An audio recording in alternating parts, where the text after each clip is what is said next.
For more content like this, make sure you guys support the Patreon, link in the bio. How about you draw One Piece bodies? Think that'll be a fun video where you draw curvy females too. You asked the right artist because you know I got you. Let's get started.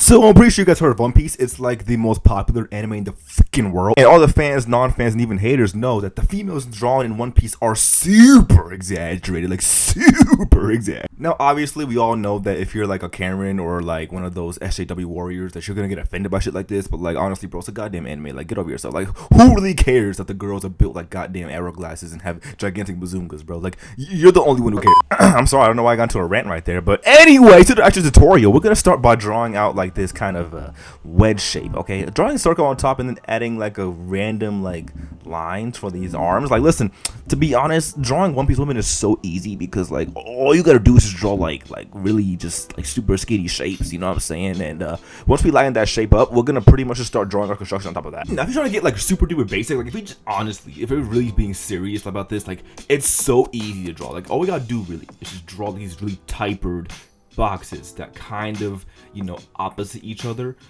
and once you do that, that's pretty much the basic foundation for a One Piece girl, bro. And it's so simple, to be honest, that it can be done by a baby. Like you can see all I'm doing is just drawing over these very simple shapes, and if you just think about it like that, drawing a One Piece girl is gonna be so easy. Like oh my god, like so easy. In fact, it's like a little bit too easy, for being honest, bro. But as long as you really, you know, follow these constructions, it's gonna be pretty simple to do, you know what I'm saying? And then of course, pretty much, you know, two simple boxes, and then you draw the cushion on top, and that's literally all you gotta do. And then once you go back to your actual sketch, once you actually start breaking it down like this, it's the basic foundation you can work off of. Now sometimes depending on the pose that they're in, it'll be either longer or shorter, but One Piece girls that have very long torsos, okay, very long, you know, lanky torsos like so. And it's, you know, it's something that you have to get used to if you want to draw in this style. And you know, if you're trying to go for more realistic proportions, and obviously you're not going to follow this, like yeah, like come on. But that's what the video is about. The video is about how to draw One Piece women or One Piece bodies, so like you came here for that reason, obviously. Like I always say when it comes to anatomy, always breaking it down to simple shapes like so, having these opposite boxes that are kind of opposing each other, and then drawing these two L circles on top is really all you got to do and think about when you're trying to draw these, you know, these One Piece characters. I think because the One Piece style is so simplified that it actually takes less, you know, effort and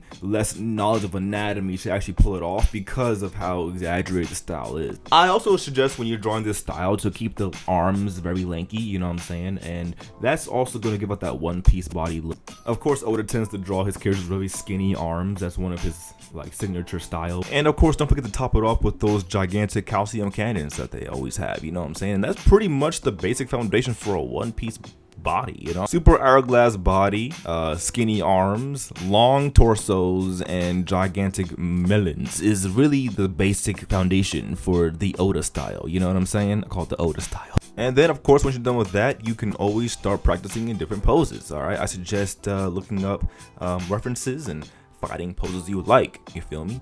Drawing it from the you know, from different angles, drawing it from different positions, but always keeping in mind that when you're drawing these One Piece bodies, to always keep those tapered squares or those tapered triangles. Sorry, I can't even do my shapes right. Those tapered rectangles is what I meant to say. And drawing it like that. I think the reason why the tapered rectangles work better is because since the One Piece girls have longer torsos, it just automatically gives you that length that you're looking for. And that's pretty much how you top it off with, you know, making it easier and constructing it for yourself, you know. This is pretty much how every One Piece girl is drawn, you know what I'm saying? They all have the same build roughly. That's also kind of the reason why people say you can't draw diverse body types, which is kind of true, you know what I'm saying? Like I'm not saying he's perfect, but at the end of the day, when you're that rich, who needs to be diverse, you feel me? But if you're an artist who's looking to have like diverse body types and have multiple kind of, like, I don't think Oda's style is the kind of style you want to adopt, if I'm being real. You know, his style, I mean, you could always play around with it, you know what I'm saying? Take these tips I'm teaching you and skew them, see what you can do with them, you know, maybe make your own style using it. But yeah, he only knows how to draw two body types, and that's super skinny with big titties and super obese, and that's pretty much it. But anyway, y'all, thank you guys so much for watching this video, you know what I'm saying? If you guys enjoy, make sure you guys leave a like, comment, and subscribe for more. Make sure you guys leave down some more any tutorials you guys want to learn, or anything else I want to talk about. I'm going to start slowly pumping out some more anime style content for you all, just to spice the channel a little bit more. You know, I have other interests, and I want to start slowly showing you guys those in my videos. You know what I'm saying? But without further ado, y'all, thanks so much for watching. I'll see you guys in the next video, and stay drawing. Yeah, that was corny. Anyway, peace out. Bye.